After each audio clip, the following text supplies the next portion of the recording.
Hola, ¿cómo están? A ver, cuando se habla de pluralismo político, ¿no es cierto? Hay que entender que estamos hablando de un abanico de opciones y posibilidades que la gente tiene para poder optar, para quien quiere que lo gobierne, para quien quiere que lo represente, siempre desde lo positivo. Y eso es lo que queremos hacer hoy día en Axioma. Queremos conocer otra área de la parte política, ¿ya? Y sobre todo, y lo más importante, el nacimiento de un partido político. Así que los invito para que conozcamos todo este proceso de mano de su presidenta, mujer, que ya es un avance, ¿no es cierto?, dentro de lo que es la equidad de género. Así que, amigos míos, bienvenidos a un nuevo capítulo de Axioma, una verdad para debatir. Aquí partimos.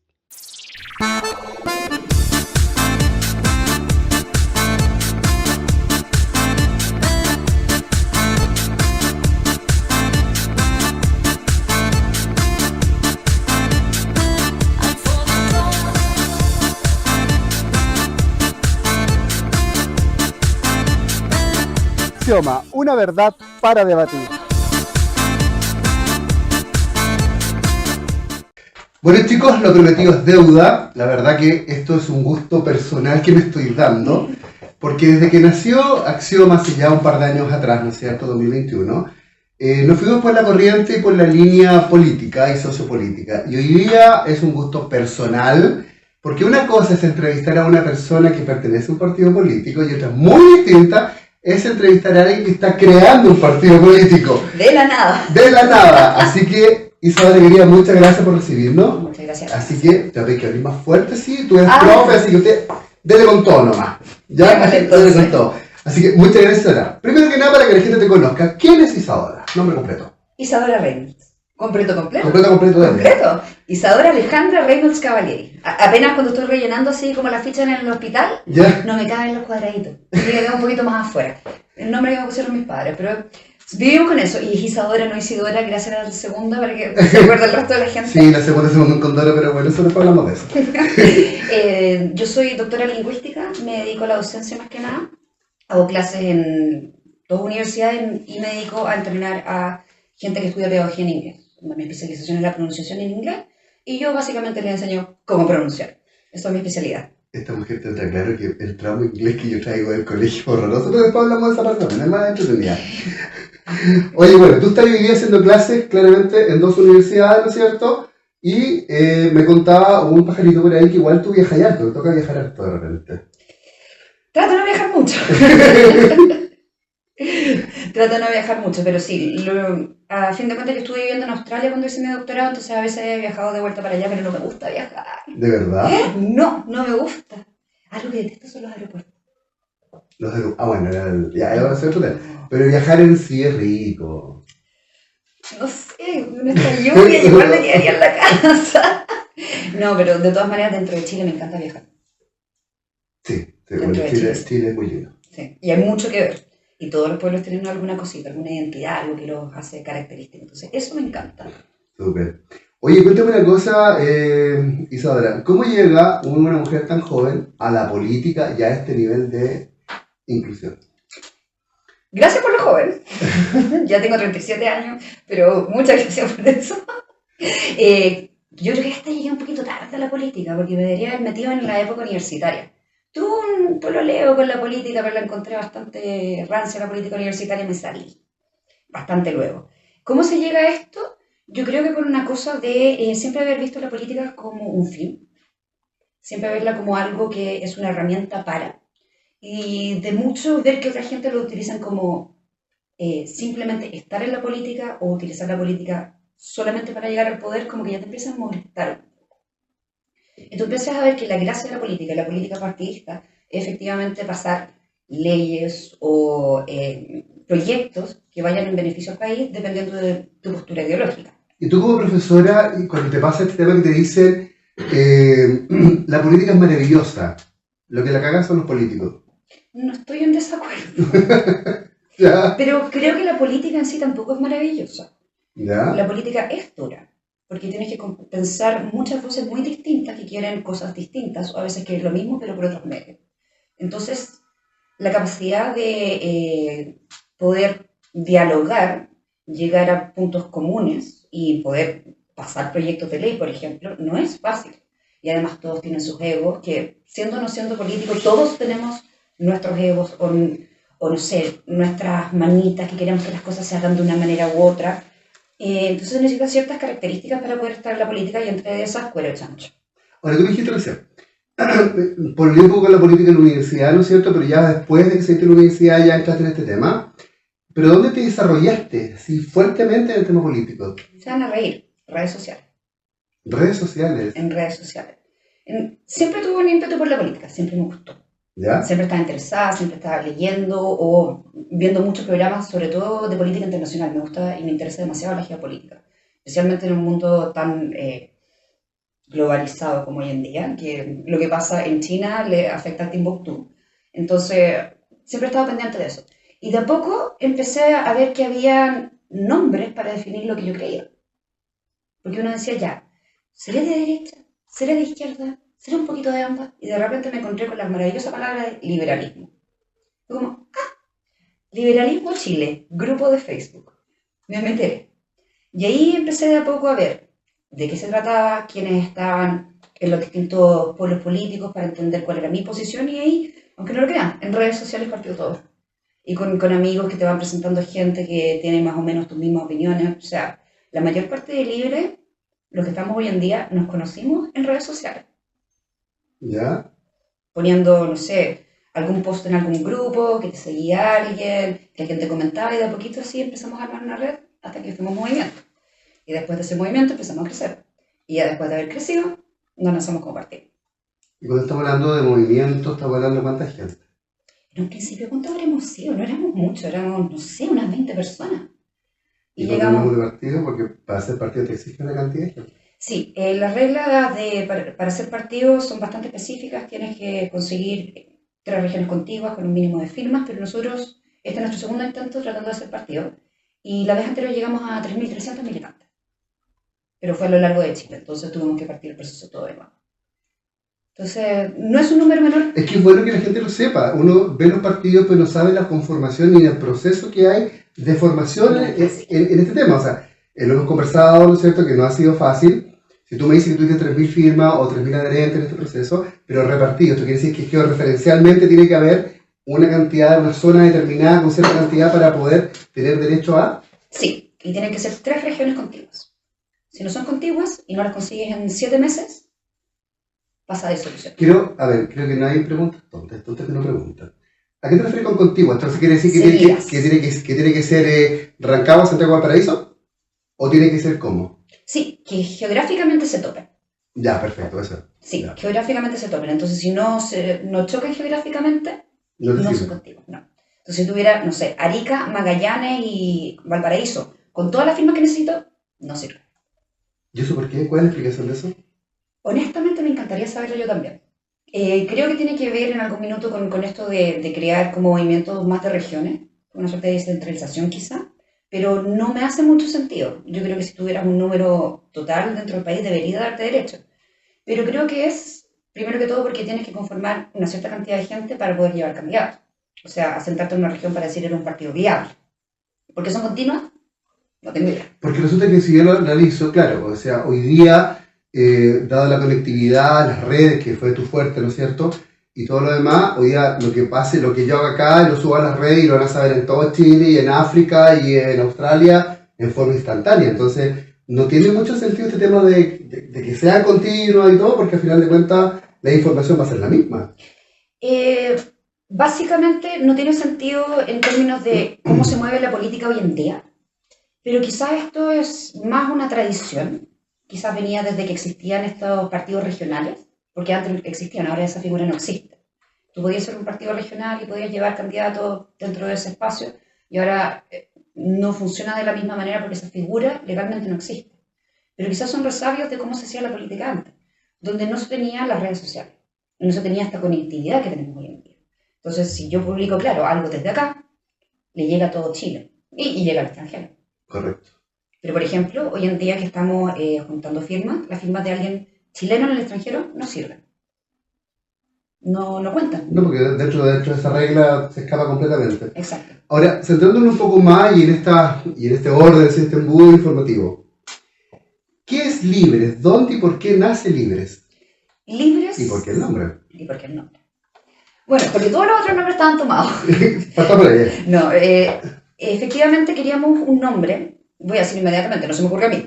El lema sí, pero el nombre no se me ocurrió a mí.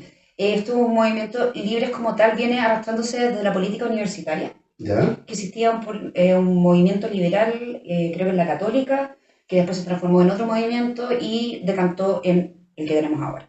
Entonces es algo que viene hace tiempo forjándose. ¿Por qué Libres?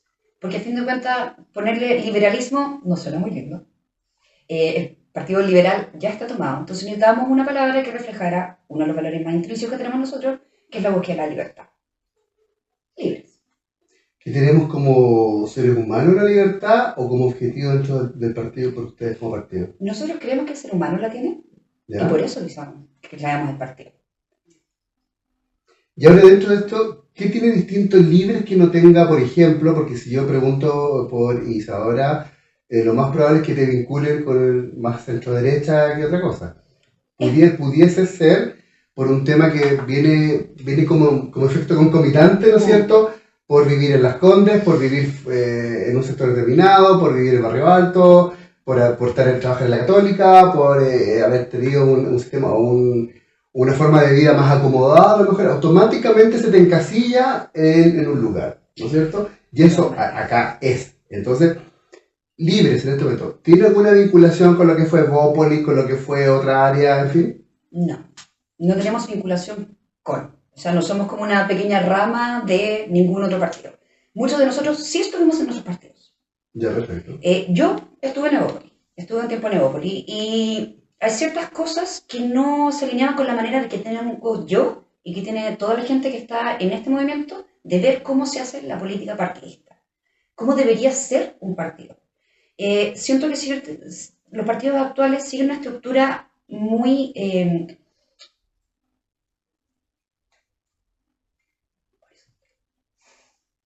los partidos actuales siguen una estructura demasiado vertical. Y para llegar a los puestos como de poder, por así decirlo, de toma de decisiones, tienes que haber conocido a esta persona, que conoce a esta persona, va a llevar demasiado tiempo. Entonces, todos esos caminos para llegar como a los lugares donde se toman decisiones o donde tú puedas organizar el panorama del partido político, no era la manera en la que yo lo veía. Para mí, la persona que trabaja y se esfuerza, la persona que pone su tiempo, pone de su voluntad, que participa constantemente, debería ser la persona que estuviera en esos cargos. Y yo no vi eso en otros partidos, y no lo vi ni en el que estuve yo, ni lo he visto en los otros. Porque yo estoy siempre como vigilando qué es lo que pasa, conozco a mucha gente de otros lados, estoy viendo qué pasa en los otros partidos, y no estoy viendo de que este sistema de cúpulas ¿Ya? Se desarma en distintos partidos. Normalmente existe una cúpula, que es la que decide quién entra y quién no. Y quién entra a esa cúpula, o quién entra a los cargos, o quién es electo o no para un ¿Y esas cargo. cúpulas tú pensás que igual están como muy manchadas ya? No sé si manchada, probablemente no. No necesariamente en todos los partidos está todo manchado, sí. No todos los políticos, solo por ser políticos y estar en la política, están manchados. O tienen mala, ¿cómo se llama? Les voy a explicar lo que pasa. Lo que pasa es que la señora tiene un gatito, una gatita, ¿no? Y la gatita la dejamos fuera en este momento y está protestando como ella sola porque quiere entrar y Es demasiado regalona. es muy regalón y la verdad es que yo no le hago el idioma felino todavía, entonces... Ahí viene. No, y va a subirse a la mesa en cualquier minuto. Es que ella tiene que estar donde está la gente, no puede estar sola. Impresionante. Entonces le vemos a Claudia. Sí. La de que se encargue de la gatita. Que le haga cariñito. Bueno. Bueno, volviendo a esto, ya tú me decías que si bien los partidos no están necesariamente manchados, No necesariamente, no necesariamente manchados, pero son herméticos. sí, de hecho hay un tema que es muy claro, pero tú sentías en esta propuesta, ¿no es cierto? O lo que tú ves, que si hablamos un poco del sector más de derecha, ¿necesita un refrescarse o un alinearse con la realidad? Yo creo que probablemente lo que le falta a la centro derecha chilena es realmente tener claro, ¿vieron? Exacto. Les presento la cara. Es tener una visión país. Porque la derecha se define por lo que son y no por lo que proyecta. ¿Qué es lo que ha definido la derecha desde la época Piñera en adelante o desde los 90 en adelante? Es la tecnocracia. ¿Ya? Ellos se definen como gente que sabe hacer. Gente que está en el mundo privado, por ende sabe cómo funciona una empresa, sabe cómo funciona un negocio, entonces transfieren ese conocimiento a la manera en que manejan el país. Pero no necesariamente funciona. No necesariamente ha funcionado y eso no te habla de una visión país. Porque, si, no sé, pregúntale a cualquier persona dentro de la coalición de centro-derecha qué quiere para el país. No estoy muy segura que te pudieran responder con una visión país que sea integral desde políticas públicas a qué es lo que quieren para la vida de cada uno de los ciudadanos. Entonces, les falta, yo creo, ideología. Y la derecha y el conservadurismo en general nunca han tenido una ideología muy clara. Por sobre todo, si tú piensas que es el neoliberalismo, no, la derecha es neoliberal. Defínelo. Sí, porque es complicado. Sí. Es complicado y no tiene una sola definición, la gente no está de acuerdo, entonces a la derecha, centro derecha, encuentro yo que en general le falta una visión país, que no la han podido proyectar. Y al no tener esa visión país, yo creo que ahí es donde están fallando eso de conectarse con la realidad. Porque si ellos tuvieran un proyecto que pudieran decir, miren, esto es lo que queremos para el país, ¿ustedes están de acuerdo? Voten por nosotros. Pero uno está votando porque sabe cómo lo hacen. Ahora, dentro de esta realidad que tú mencionas y que yo mencionas por lo demás, hay algo que está ocurriendo que ocurre siempre y va a empezar a ocurrir ahora porque las votaciones son en octubre, ¿no es cierto? Que se nos viene el tema de los concejales, alcaldes, etc. Cada vez que hay votaciones, ya sean locales o ya sean nacionales, me refiero a presidentes, diputados, senadores, etc., hay un abanderamiento de que son todos LGBT. Todo el mundo entiende el tema LGBT. Salen electos, salen elegidos y se olvidaron, saludo para la casa y la bandera, y se olvidaron del proceso. Y eso hace que los partidos, desde el mundo LGBT al cual yo pertenezco, uno termina por aburrirse en el fondo, porque uno se siente utilizado en un momento porque tú dices, vamos a votar por esto, o creemos en este proyecto sociopolítico o político, lo que fuere, pero llega el momento en el que el personaje salió elegido y sería todas buenas noches, y después, si te he visto, no me acuerdo. Yo lo digo en primera persona, no me pregunten quién, pero que podría como echar nombre. Mínimo. Mínimo partaje echar nombre. Yo no podría estar más de acuerdo con eso. En general, a los grupos de alguna identificación se les utiliza. Porque es llegar a un nicho en particular. Entonces, si alguien ve, mira, esta persona que es LGBT está haciendo campaña por él, deberíamos votar por él. Entonces, sí, yo creo que eso pasa con hasta los centros de madre. Ven a la señora del centro de madre, miren, estamos apoyando a la señora Sandra. Y aparecen todos en la foto con ella, entonces ella se comunica con toda su red de centro de madre y todos votan por esa persona y después el centro de madre, hasta ahí nomás llegó, no les mandan ni una galleta. Sí, pero voy a ser un poquito más incisivo. Sí, no, voy directo a eso. Efectivamente, ahora en esta época, que es un tema internacional a fin de cuentas, todas las políticas en el mundo occidental van hacia la mayor inclusión de la gente LGBT y otro tipo de minoría. Entonces, la gente, los partidos, obviamente viendo una oportunidad, se aprovechan de eso. Se aprovechan de esta corriente, se aprovechan de que esto es lo que se habla, esto es lo que se ve en los medios, entonces te tienen que poner la banderita. Sí, porque termina siendo un tema muy contradictorio, porque cuando hablas, por ejemplo, se hablaba tiempo atrás, Evópoli que era un poquito más centro, digamos, pero otros partidos que eran radicalmente de derechas y rajatabla, y nosotros comprendemos y entendemos y participamos de esto, pero estaba completamente fuera del lineamiento pseudo-moralista que había del matrimonio igualitario, que había sobre la libertad de una mujer con su cuerpo, una serie de cosas. Entonces, eso chocaba frente al discurso, frente a las cámaras, porque no era en el fondo. Entonces, mi pregunta es, Libres, ¿cómo va a enfrentar esto? Esa vinculación. Primero que todo, partir por no creer que la gente LGBT es un grupo, o es un círculo, o un sector del partido, o una fachada, o sea, una bancada. Es parte de.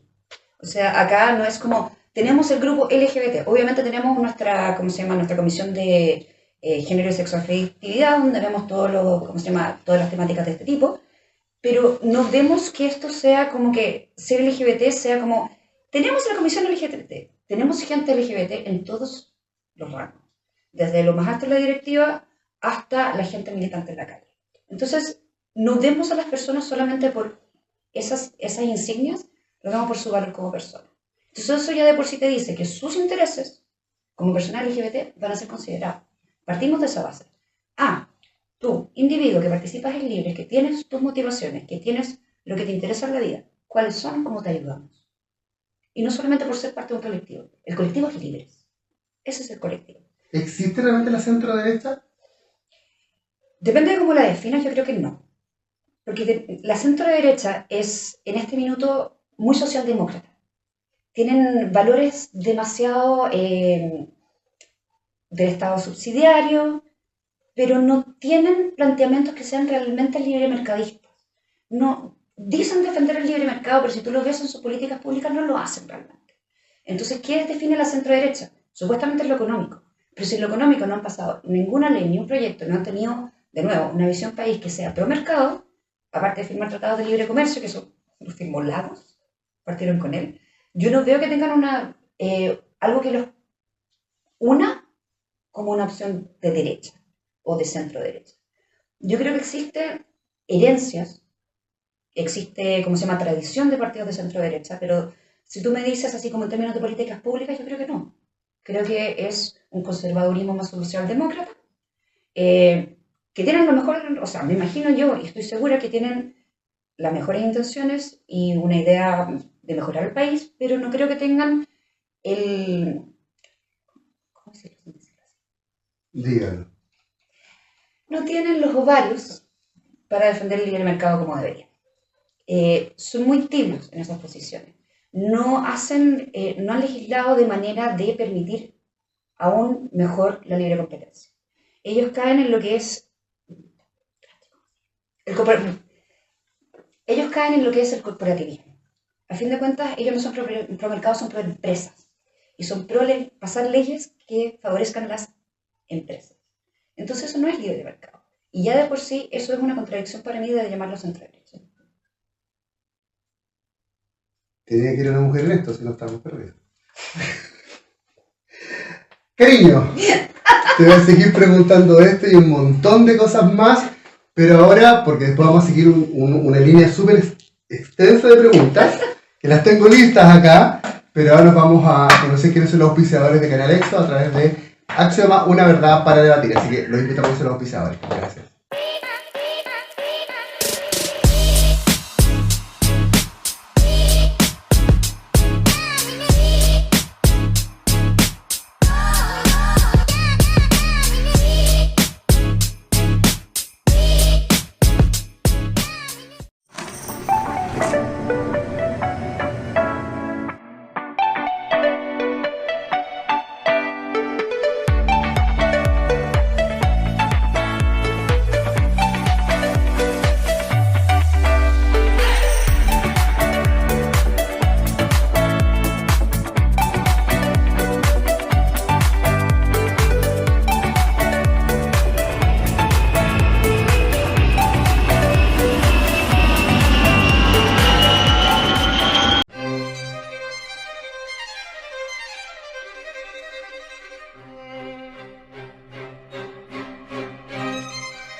Axioma, una verdad para debatir. ¿Más tranquila ya? ¿Más relajada? Sí, las camas, ¿no? Tenés que acostumbrarte, niña. No, parece que sí. Bueno, mientras tanto nos estuvimos ahí pelando, tomando un juguito, una cosa poca. Este porque se verdad, si me he entendido bien. Yo tengo acá juguito y todo, pero no me lo puedo tomar. Voy a contar por qué no me puedo tomar. Porque si la gata que usted viene delante, ella gentilmente viene y mete la mano. Su patita, no me puedo tomar la agüita ahora. Pero bueno. Fue tu gata, hasta responsable. Pésima madre, pésima madre. No. Equivocamos en el colegio la gata, pero bueno. Bueno, sigamos hablando de lo que nos convoca, querida mía, que tiene que ver con el tema político, lo que tiene que ver con libres y con todo lo que se viene. Ahora, se vienen fechas importantes. Así es. Se vienen fechas. Octubre, ¿no es cierto? Es una fecha importante, vienen elecciones de alcalde, concejal, ¿qué más? Core y gore. Cores y gores. Sí, o sea, todo lo que es ese nivel administrativo. Todo.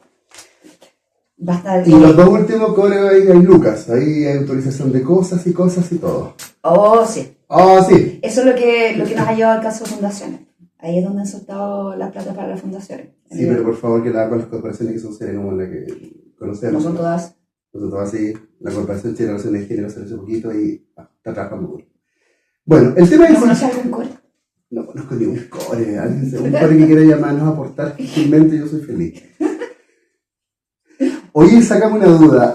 Ahora con Libre espera en estas votaciones, ¿no es cierto?, manifestarse y generar un efecto positivo en autonomía política, en ideas, en toda esa gama de cosas. Sí, en este minuto nosotros... Gobiernos locales, perdón, básicamente. Sí. Estamos apoyando candidatos independientes, candidatos especialmente concejales, porque los concejales son aquellos los que visan lo que pasa o no pasa en los proyectos municipales y son los que dan el voto definitivo si es que algo se hace o no. Como tenemos el caso de lo que pasó en La Pintana, que no se aceptó la construcción de un centro de formación técnica en La Pintana por motivos políticos, siendo que era de gran utilidad para la... Absolutamente. Fue una desgracia. Y las razones que utilizaron para decir que no se podía aprobar eran muy ideológicas y no estaban pensadas para el beneficio de la gente. Entonces, obviamente la idea es llevar a más gente liberal, con una visión, como le dijimos, más liberal del país, en pro del emprendimiento, en pro del libre mercado, en pro de las libertades individuales, en pro de las libertades personales y, obviamente, las libertades sexuales, para que estén en la parte de la toma de decisiones, de aprobar o no aprobar proyectos, de llevar o no llevar proyectos que puedan ser satisfactorios para la comuna. Una de las que estamos trabajando, por ejemplo, es con Lampa, donde tenemos ya pensados varios proyectos de ayuda para gente de las diversidades sexuales, sobre todo que estén teniendo problemas con sus familias, porque se ha visto mucho en esa comuna. Entonces ya estamos conversando con nuestro equipo de concejales de allá para ver cómo se pueden implementar a nivel municipal más ayuda, y exactamente lo que hacen ustedes, sobre cómo hacer que las familias puedan lidiar con una persona LGBT entendiéndola y respetándola más que simplemente aceptándola. Son algunas de las cosas que queremos hacer, entonces nos gustaría de a poco empezar a influir desde estos niveles como ya más locales con gente que lleve los mismos ideales que lleva el partido, tiene en cuenta liberalismo en todos sus aspectos, y de a poco empezar a moverse de para decir, como le dijiste tú, un cambio positivo, donde se vayan aceptando o se vayan rechazando cosas que vayan en contra de los intereses de las personas de la comuna. Ahora, dentro de esa mirada y de esa estructura de Estado que tenemos hoy día, ¿no es cierto?, ¿qué debe modificar, no el gobierno, el Estado? ¿Qué debe modificar el Estado chileno para ser un Estado eficiente? Mira, yo creo que una de las cosas que tenemos que hacer es lo que se habla todo y se ha hablado por todos los gobiernos y nadie hace absolutamente nada al respecto, que es la modernización del Estado. Modernización del Estado. ¿Pero qué me refiero con esto? No es una palabra vacía, sino que podemos copiar ejemplos muy concretos, como el de Estonia, que a fin de cuentas redujeron mucho la grasa estatal, redujeron mucho cuánto se demoran los procesos, cómo se tramitan las cosas, porque digitalizaron mucho el Estado. Hicieron un trabajo, no es así como, le ponemos un software y se acaba todo. Hicieron un trabajo de explorar cómo era el Estado, cómo funcionaba, qué hacía cada uno de los funcionarios dentro del Estado, y empezaron a optimizar recursos y optimizar tiempo. Entonces, ¿qué se hace? Se pierde menos plata. Y eso es una de las maneras en que el Estado puede mejorar. Simplemente utilizando los recursos que se tienen, que son escasos, de mejor manera. Paso número 1 es simplemente tener un Estado más eficiente y se puede hacer a través de la digitalización de varios de los servicios. Nosotros hemos avanzado mucho en eso. O sea, la clave única es algo que no podemos decir que muchos países lo tienen y es bastante bueno. Es un mecanismo muy bueno. Muchas de las cosas que nosotros hacemos hoy en día lo podemos hacer a través de Chile Atiende, que también es una increíble iniciativa. Hoy en día también los médicos te pueden hacer tu receta online y te llegan al correo. Y podemos más todavía. Se puede mucho más. Se puede reducir la cantidad de gente que necesitas para hacer funcionar el Estado o la cantidad de trámites que necesitas para que algo pase a través del Estado. Y eso es una de las ideas que tenemos nosotros. Realmente poner en práctica la modernización. Ahora, esto es un poco controversial porque cuando yo digo esto, claramente la gente va a decir, pero ahora esta gente se va a quedar sin trabajo.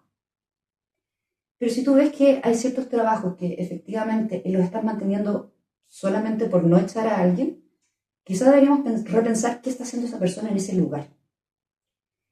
Y puede que a mucha gente no le guste lo que estoy diciendo, pero no podemos tener un Estado comiendo recursos simplemente porque nos da miedo decirle a la gente, tu trabajo no es útil aquí.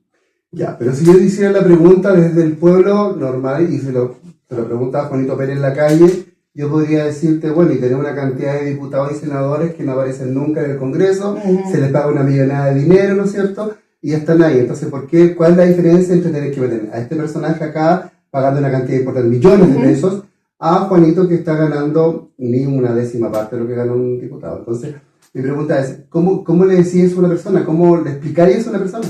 O sea, que esta reducción de gasto estatal va en todos los niveles. En todos los niveles. Primero que todo, y no crean que esto es una medida populista, pero por ejemplo tenemos demasiados ministerios. Tenemos más ministerios de lo que son necesarios, porque los ministerios son cargos políticos. Y son cargos que a fin de cuentas lo que hacen es transformar las políticas del gobierno que están entrando en administración. Pero son más ministerios los que realmente necesitamos. Podemos tener muchas más, seremías, enfocadas en la parte más técnica, que estos cargos políticos. Ya tendríamos menos plata. Si fueran seremías, ¿quiere decir que estarían también más cercanas a la gente? Exacto. Yeah. De todas maneras. O sea, tienen que ser, los ministerios tienen que ser más operativos que simplemente políticos. Obviamente, no pueden no ser cargos políticos porque entra un gobierno y tiene una visión y tiene que tratar de hacerla, funcionar. Pero, al mismo tiempo, volviendo al Congreso, nuestros sueldos en el Congreso son superiores a la media OCDE. Y es ridículo. Es ridículo. Y la excusa siempre ha sido que eso incentiva a que la gente, las mejores personas, lleguen y salgan del mundo privado y se vayan al mundo público y no les afecte tanto el sueldo. Pero es una excusa bastante pobre. Pero podríamos decir, ya, entonces hagamos lo mismo con los profesores. Paguémosles sobre el nivel OCDE, pagamos un diputado para que toda la gente, los mejores talentos se vayan para allá. Y no es así. No se hace. Entonces es una excusa, yo creo que un poco barata para mantener los sueldos que tienen hasta ahora. Si yo llegara al Congreso, una de las primeras cosas que haría sería efectivamente bajar la dieta parlamentaria. Pues es excesiva. Y no es que yo lo diga de una manera, de nuevo, no quiero ser populista, pero honestamente estamos sobre los estándares OCDE. Y la gente no ve ese sueldo reflejado en políticas públicas para ellos. No llegan al Congreso, tal como dijiste tú. No voy a dar nombres, pero hay un congresista en particular que no va nunca, porque no le gusta ir, no le gusta su pega de congresista, no le gusta estar ahí. ¿Y qué está haciendo entonces? Esa es la cosa. No debería estar ahí. Entonces también deberían haber mayores regulaciones, tal como lo hay en el mundo privado. No llegaste 7 veces a la pega, te echan. Tiene que haber mayor, reconocimiento de las, ¿cómo podríamos decirlo? De las labores que tiene que tener un congresista. Y si no te las tomas en serio, no te tomaste tu trabajo en serio, no estás cumpliendo con tu contrato, te deberían poder echar. Porque no estás haciendo para lo que te contrataron, a fin de cuentas. Y este contrato te lo dio la gente, con su voto. Entonces, le estás fallando a la gente que votó por ti. Yo creo que sí o sí habría que reducir la dieta parlamentaria. Algunas de las asignaciones a mí me parecen profundamente ridículas. Tú de repente ves que están pagando cierta cantidad. Hubo creo que en la región de Valparaíso, como la persona no vivía, no sé, en Curacaví y trabajaba en Valparaíso, se gastaba, no sé, 4 millones. Estoy exagerando, pero eso era más o menos solamente en trasladarse. Eso lo tenemos que pagar nosotros. Pero si tú hicieras eso en tu trabajo, ¿tú crees que te contratarían? Jamás.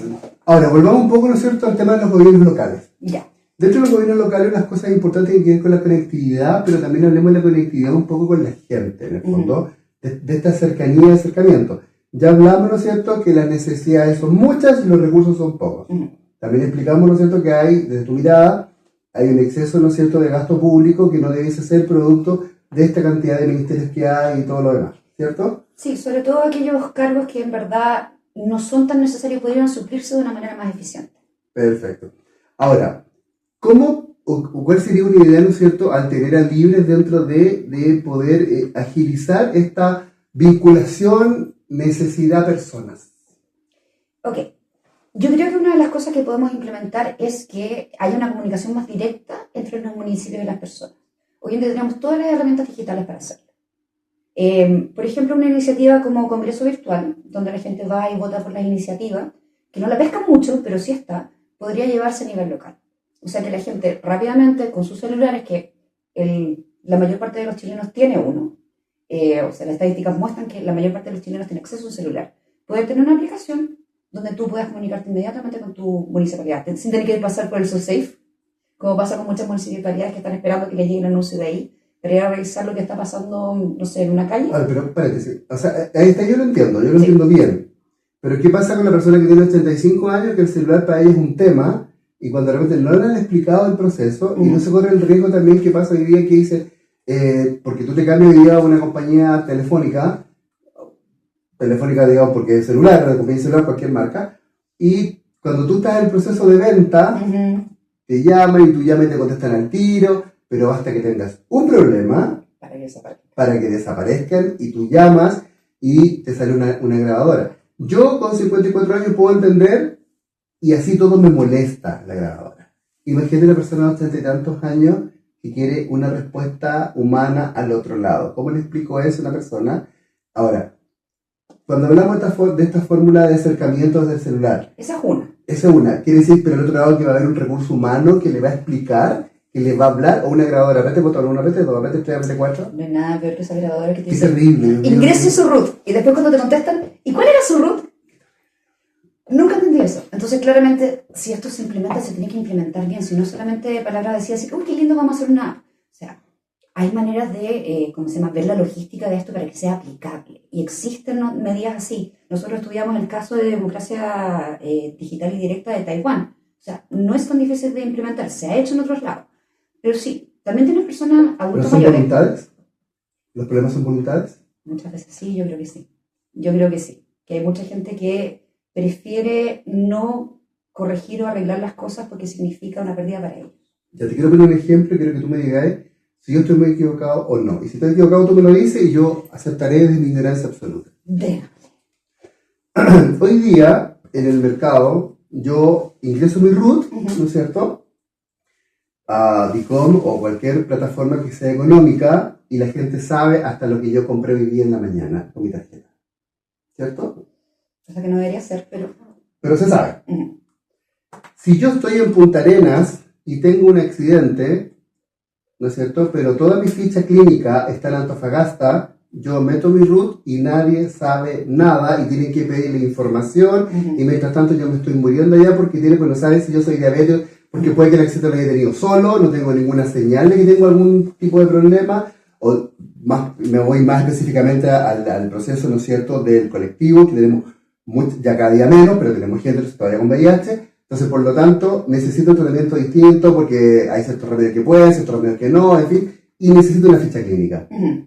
Pero para eso no me sirve el RUT. Entonces, mi pregunta es, ¿dónde están las voluntades reales? Porque sigue siendo un gran sistema comercial. O sea, sigue siendo las lucas lo que priman y no la necesidad real del ser humano. Yo estoy de acuerdo contigo. Yo creo que hay mucha gente que está viendo de nuevo la política como un medio para obtener poder y ahí se queda.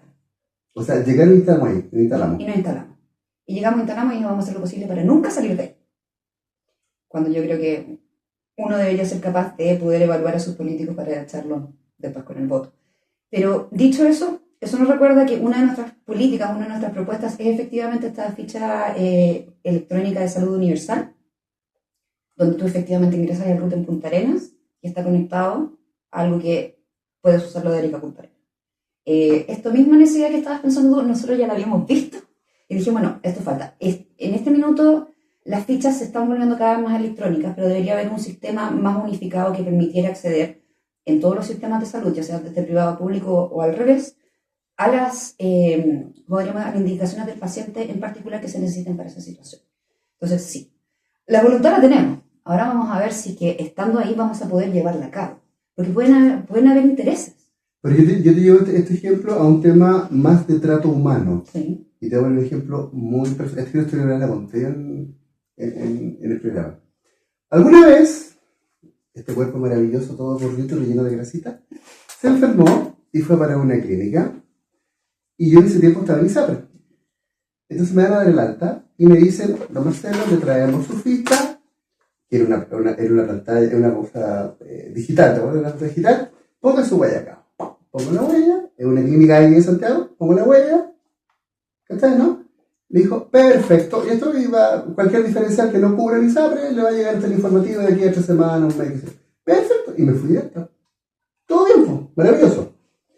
Mi santo marido cayó en la misma clínica el año después, como al año después, y viene el proceso del alta, y le va a dar el alta, y yo me acerco, marido preocupado por supuesto, voy a donde están las enfermeras y todo, y le digo, ¿sabes qué? Le van a dar el alta, por favor, para que traigan la ficha. Y me dicen, no, me dice, él tiene que bajar, nosotros en silla de ruedas, él tiene que bajar a admisión a firmar. Entonces le dije, pero si ahí me trajeron la ficha. Sí, pero lo que pasa es que el caballero fue más. Esa weá yo la encontré humillante. Y yo lo encontré humillante. Como él estaba todavía medio haciendo un protocolo, así como estaba medio, todavía del tema de la clínica, no dije nada porque los gringos se habían escuchado hasta Punta Arenas y parte de la Antártida. Entonces, pero lo encontré de verdad humillante. Es que lo es. Y eso pasa en muchas otras cosas. Yo estoy con lo que yo y en otros aspectos de y la vida también. De la vida, ¿me cachai? Entonces, a eso voy con el tema de la conectividad. No solamente que yo me conecte contigo, sino que yo sepa que el otro personaje va a recibir esta información de la mejor manera y la va a entender. A mí me llama la atención de que no haya ese nivel de empatía en los servicios. Porque si tú estás en un servicio de salud, claramente estás en un momento profundamente vulnerable y aquellas personas que te están atendiendo o entregando la información tienen que demostrar la empatía con la persona a la que le están prestando el servicio y tratarlo como un humano. Entonces me llama mucho la atención y no estoy muy segura a qué atribuir esa falta de humanidad que se encuentra en los servicios. No estoy muy segura si es porque la gente está más preocupada de llenar fichas que de ver a la persona que está frente a uno, o si hay alguna suerte de incentivo para no ver a la otra persona. Y puede que sea un cambio cultural mucho más grande que necesitamos hacer. Pero no sabría decirte por qué alguien tendría la poca deferencia de tratar a un paciente ISAPRE de FONASA de esa manera tan distinta, donde uno parece sentirse digno y el otro lo hace sentir como no lo es. Ahora, ¿sabes lo que me llama la atención? Yo pienso que tiene que ver un poco con el formato de donde tú estás trabajando. Esa cara. Es que mi marido está al otro lado de la cámara y se empieza a contracturarse porque me gusta esta historia y me va a decir mentira que la vaya a decir. Cuando ese día, cuando yo caí enfermo, en la clínica, en esa oportunidad, me dicen, te hicimos los exámenes, me hicieron todos los exámenes, una magnética, otra cosa, me dijo, y te vas a pabellón el día de la noche. Y yo entré como a las 8 de la noche, cuando me dije, te voy a ir a la noche, te operamos. Ya, perfecto. Y en esto baja el cirujano. Y me empieza a hablar en chino mandarín, porque una verdad que no entiende nada de palabras técnicas que yo en mi vida he escuchado. Entonces le digo, te puedo pedir un favor, tú le puedes decir a mi marido, porque él trabaja en el área de salud, el patrón, y en el área de salud, entonces él te va a entender más y me va a transmitir en castellano la información de vuelta, que en ese momento yo no quería entender nada, no quería operarlo. Entonces él va y fue así, ¿o no? Pone el papelito en la muralla y me empieza a hacer el dibujo de la guata así, y vamos a hacer esto, vamos a cortar esto, vamos a hacer... Y le da toda la explicación. Y yo, entre mi moribundez que tenía, yo lo miraba a Edgardo, y yo me miraba la cara cómo se contracturaba. Entonces, después que se fue, dije yo, ¿y por qué tu enojo? Le dije yo, si el tipo me explicó todo. Entonces me dijo, eso no lo hacen en el sistema público, esto es en el sistema público. Y eso no lo hacen, la gente no le explican eso con esa forma tan detallada de todo lo que le van a hacer. puede que exista uno, no puedo generalizar, pero por lo menos la experiencia no lo hacen todos. No, y eso lo tengo claro, mis papás, ambos trabajan en el sistema público desde antes de que yo naciera, ambos son médicos y trabajan en el sistema público.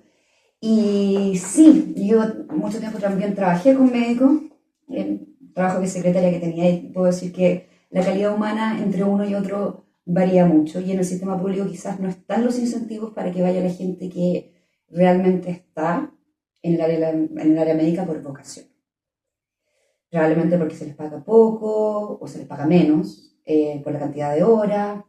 Y yo he visto que la gente que se queda en el sistema público es por vocación. La mayor parte de los médicos emigran al sistema privado porque no hay mucho incentivo. Entonces yo creo que se va perdiendo la mejor gente. Lo mismo que hablábamos detrás de la cámara. ¿Por qué la gente mala se queda en la política y la gente buena se va? Bueno, porque se van tomando espacio y no hay incentivo para que la gente buena se quede. ¿Y de qué forma en un gobierno local libre podía motivar eso? Es una muy buena pregunta. Yo creo que tener un sueldo más o menos digno y, ¿cómo se llama? ¿Cómo podríamos decirlo? No beneficios laborales, pero seguridades laborales es una de las maneras para incentivar ciertos talentos que lleguen a trabajar en el sistema público. Pero sí hay que asegurarse de que las municipalidades no estén llenas de poderadores políticos, sino de aquellas personas que deberían estar trabajando en la municipalidad. Entonces, hacer un poco de limpieza de cuáles son los cargos que hay que mantener o no. Tratar de, ya que no se están perdiendo recursos, sino que se tienen los recursos suficientes para contratar gente, tratar de traer a los mejores talentos. Y ojalá atraer a gente de la misma comuna a trabajar en las municipalidades, porque normalmente tienen mayor conocimiento, tanto del lugar como de su gente y de las necesidades. Entonces, tratar de traer, lo que pasa mucho en las municipalidades es que ganan cierto partido y se traen a su gente y a su equipo, cosa que es entendible, pero también se debe incentivar a que la gente de esa comuna trabaje en esos servicios.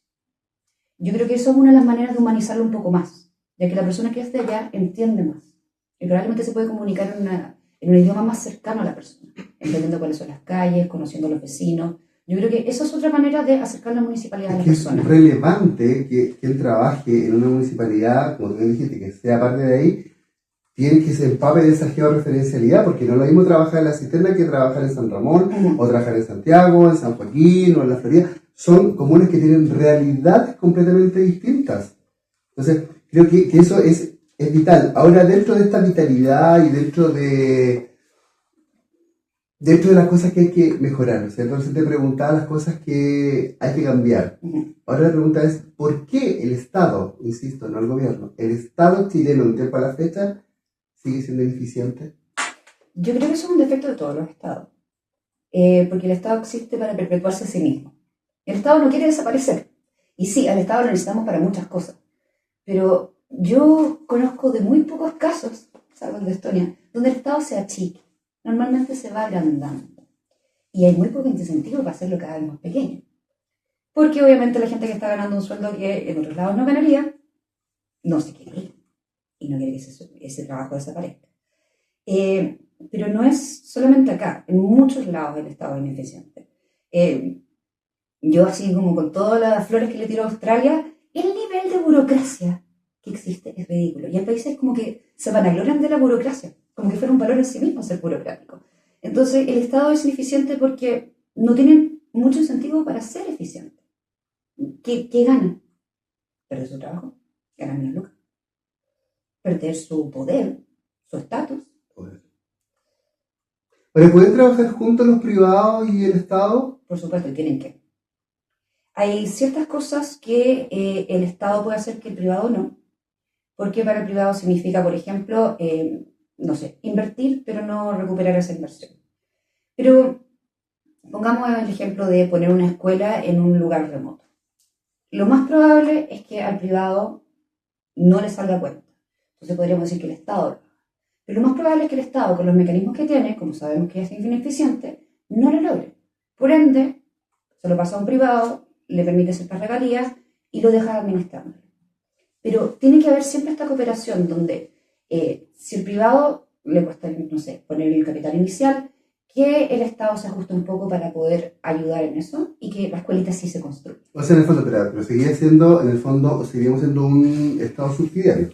Es que el Estado subsidiario yo creo que como concepto simplemente se ha desvirtuado y pareciera ser que es algo inherentemente malo, cuando no necesariamente lo es. Pero, ¿qué entiendo por eso, digamos? O sea, me refiero, funciona el privado y el Estado funciona cuando el privado no puede cubrir eso. Sí. Y no le veo nada de mal. De acuerdo, pero eso también no crees tú que te genera de repente inequidades.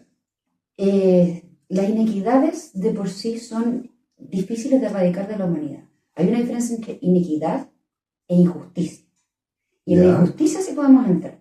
Porque hay tratos que son injustos y hay cosas que son injustas. Pero inequidad, ¿qué tanto podemos llegar a ser iguales? Ya, entonces, En todo. veamos entonces la injusticia. ¿Cómo la podríamos trabajar ahí?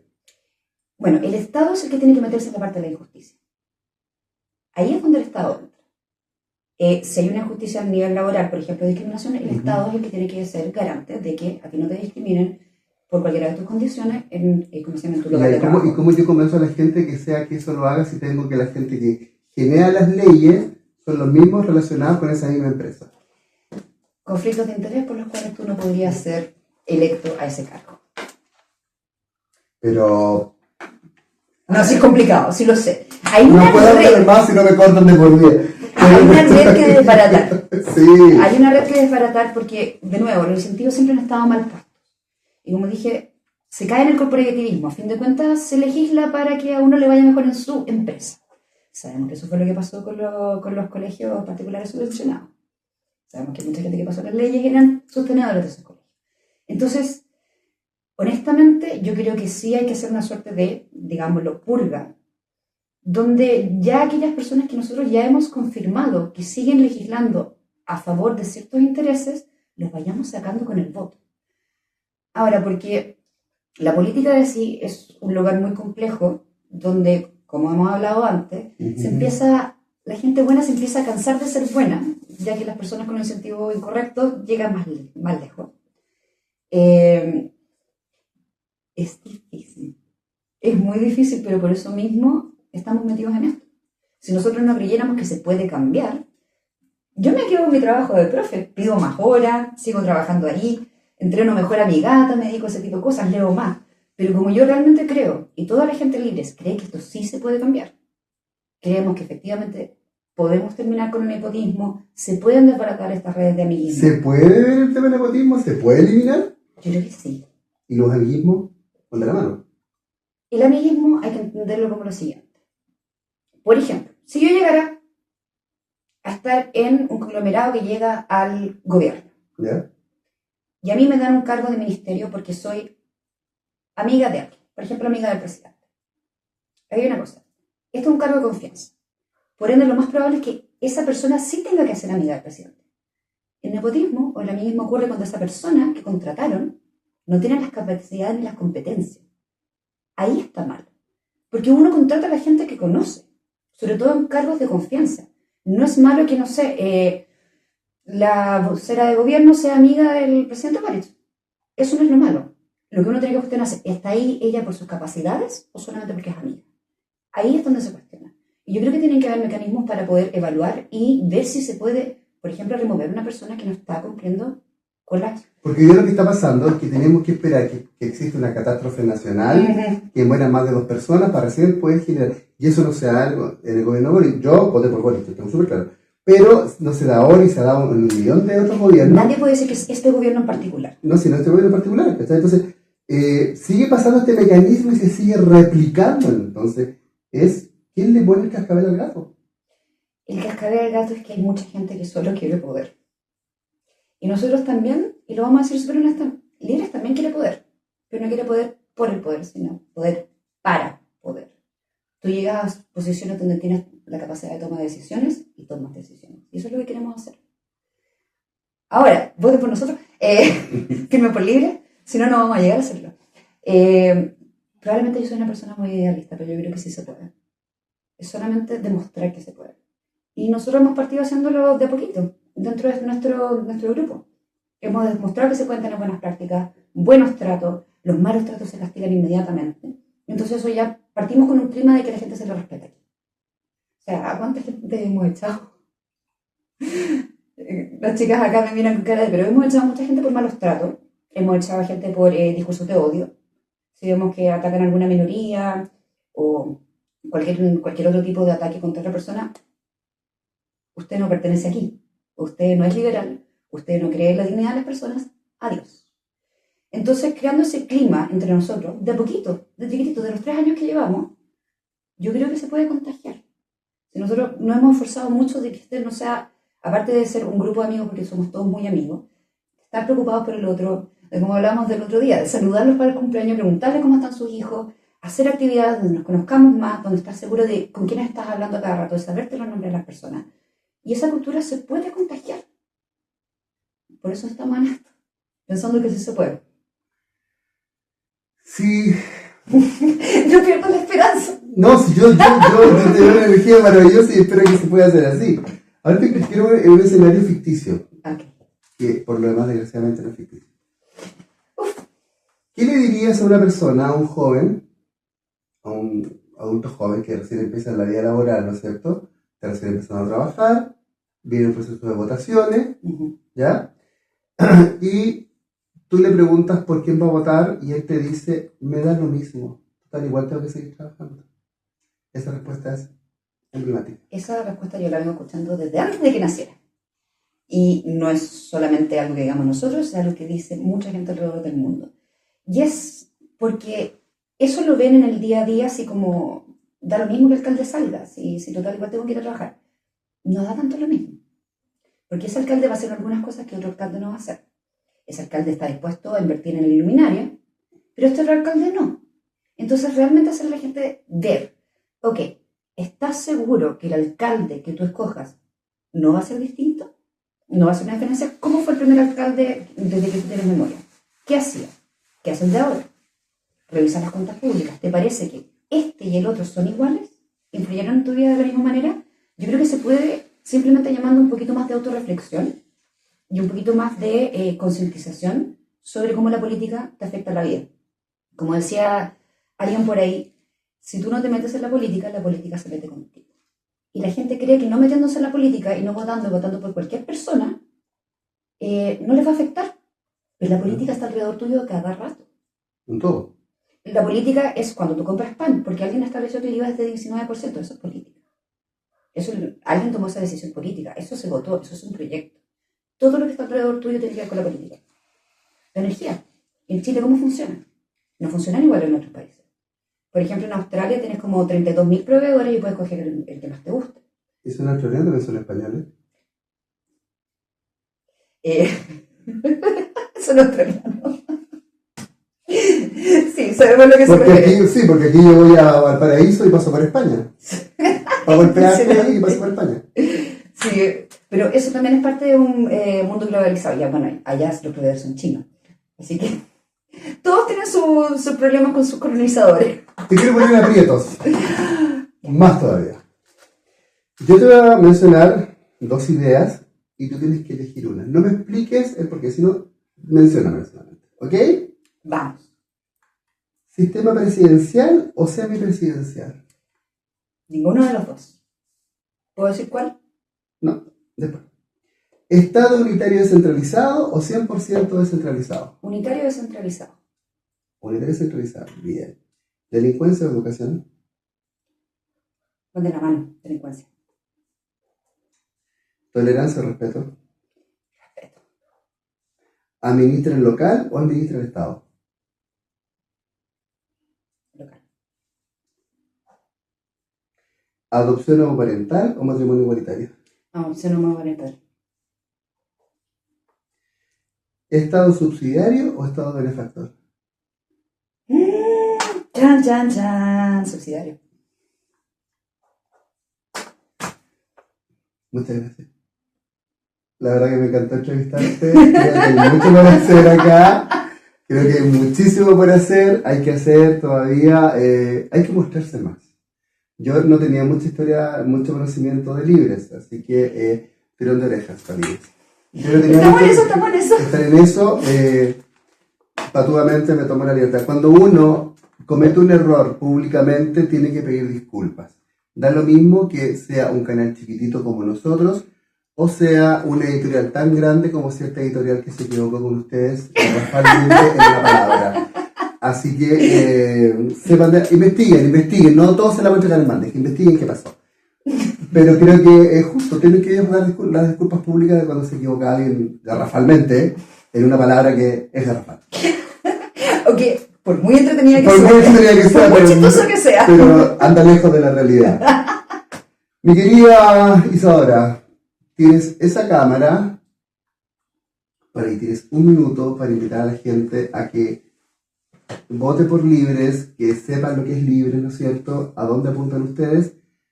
Y claramente, en el fondo no es convencer, sino es traspasar esa energía que tú tienes, ¿no es cierto? Para que la gente pueda conocer el objetivo de ustedes. A ti te tuvieron bandereando mucho tiempo.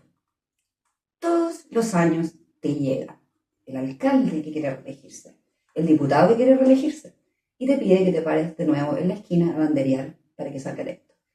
¿Y quién escogió que ese alcalde fuera ahí? Bueno, un partido.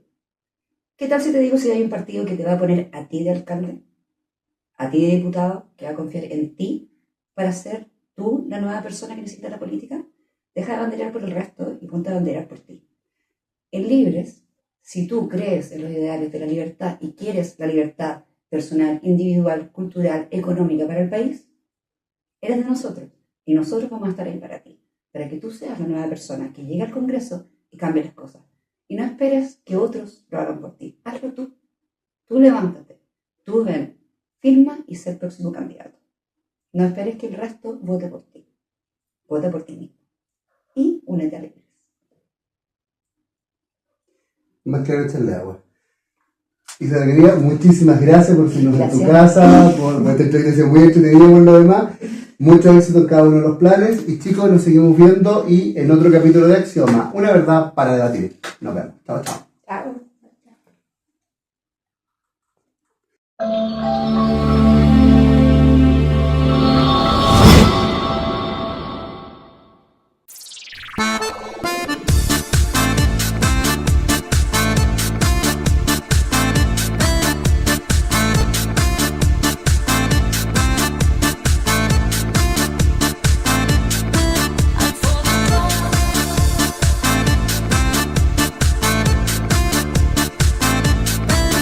Axioma, una verdad para debatir.